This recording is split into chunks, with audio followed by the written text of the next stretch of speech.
Looks like we've made it to week 6.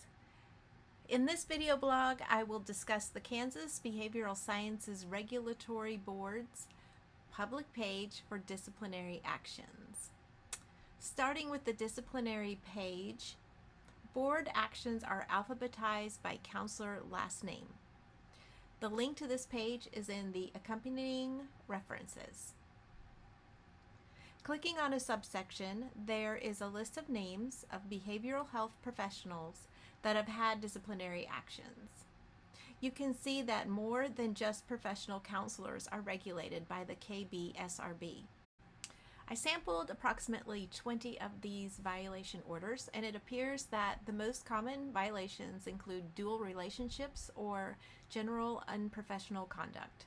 I could not find the statistics for violations for the state of Kansas. However, an article from the ACA Knowledge Center analyzed data from 28 state boards, Kansas included, over a 5-year period and found the top 3 violations were failure to meet education requirements, dual relationships, and unprofessional conduct.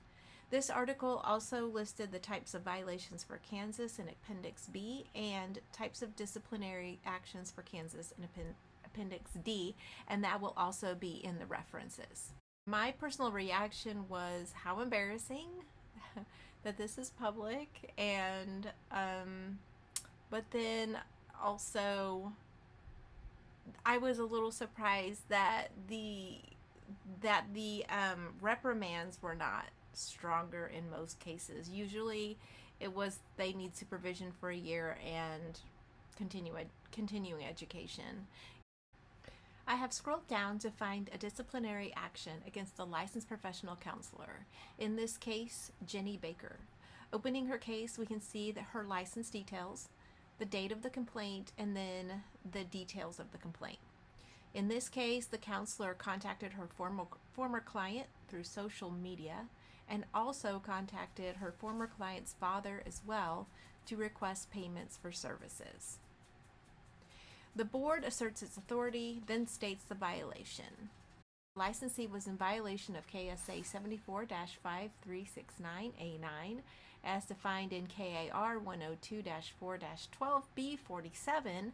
In that licensee engaged in a dual relationship when she used social media to contact her former client, and she contacted the father of her former client. This also violates the ACA Code of Ethics cited in the references, Section H6C, which discusses how counselors should respect the privacy of clients on social media. Section A5E states that counselors should not engage in social media with current clients, but former clients are not mentioned. The counselor was ordered 1 year supervision plus 6 extra continuing education hours in ethics. The Code of Ethics, Section C2G, states that counselors should continually monitor for signs of impairment and, if necessary, limit or suspend counseling until they are returned to wellness. KBSRB Regulation 102-3-12B2E8 states that failing to recognize impairment is considered unprofessional conduct. My question is a little unusual, I think, but I just wonder how long these records stay online.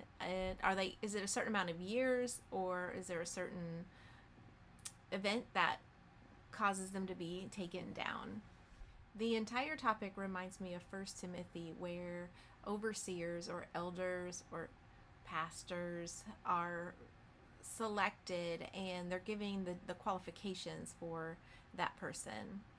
And one is that they need to be above reproach. They also need to be self-controlled, temperate, respectable, hospitable, and not overindulging in wine, not a bully, but gentle, and free from the love of money. And it just seems to me that our profession is very shepherd-like, and that we need to be gentle, we need to be temperate, and we need to be above reproach.